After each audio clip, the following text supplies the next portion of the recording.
anonymous friend out of camera shot. We have convened this meeting to review our Deakin Estate's 5 wines in James Halliday's Australian Wine Companion.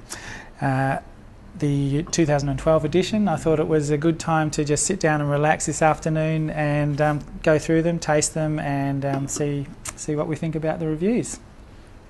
Firstly, we've got Deakin Estate Pinot Gris 2009. He's rated it as 87, and he says it's in the pear, apple, citrus spectrum, and I agree with that. In fact, I agree with all of James's comments in his review of us. And he's made the comment that he says that he thinks it's he's unsure about the Gris title, meaning that perhaps it could be more in the Grigio style, and I think that's a good point. We've actually I've personally found myself torn between the two styles, and I love the Alsatian Pinot Gris style mostly, but I acknowledge the consumer love for Pinot Grigio. Although there's that crisp crunchiness, I'm trying to put in that complexity of a bit of fruit ripeness and sort of yeast complexity in the wine too. Chardonnay 2010, rated 87, and I'm particularly happy about James identifying this as in his top 10 best value whites under $10.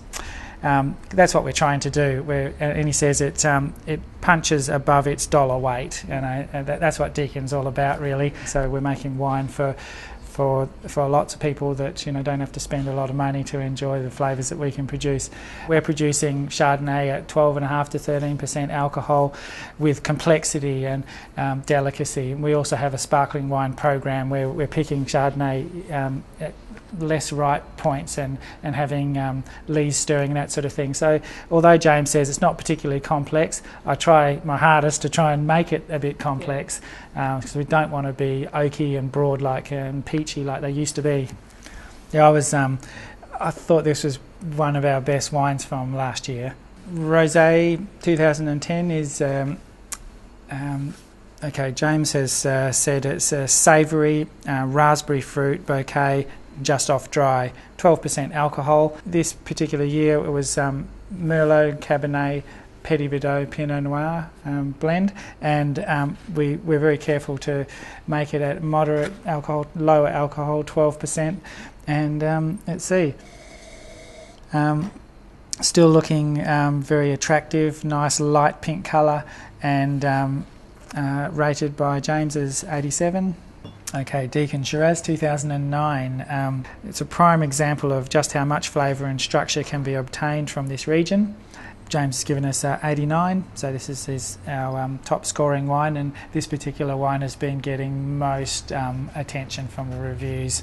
So yeah, we're really pleased about that, and it's really pleasing that this Shiraz is in the top 10 best value red wines under $10 in James's book.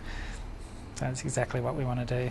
Richness of fruit, but balance, just plummy, spicy, oak, all combined, and so it's typically Shiraz and just rounded and easy drinking. And last of the 5 on the list is the Cabernet Sauvignon 2008. Again, this is James says there's no doubting the varietal fruit makeup of this wine. So it's very Cabernet Sauvignon, and he says there's a black currant fruit shot. So I like this wine. It's probably the wine I prefer out of our red wine range. It has perhaps the Shiraz is more for people that aren't used to drinking red wine so much, but with the Cabernet is more tannin, and so it's got more structure and backbone and goes really nicely with the steak.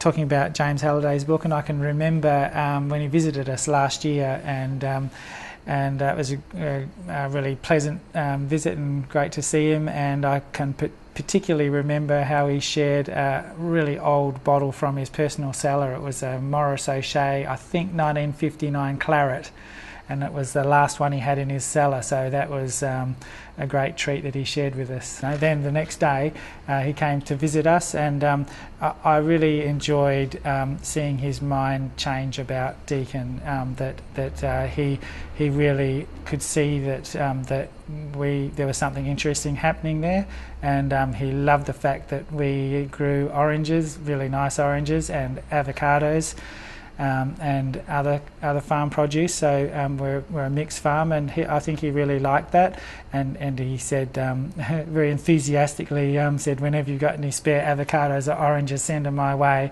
So which we've been doing, and so he enjoyed that, and he could see that we'd moved on over the last decade or two, and Deakin is a better winery from where it's come, and I think he's it was really nice to see him recognise that.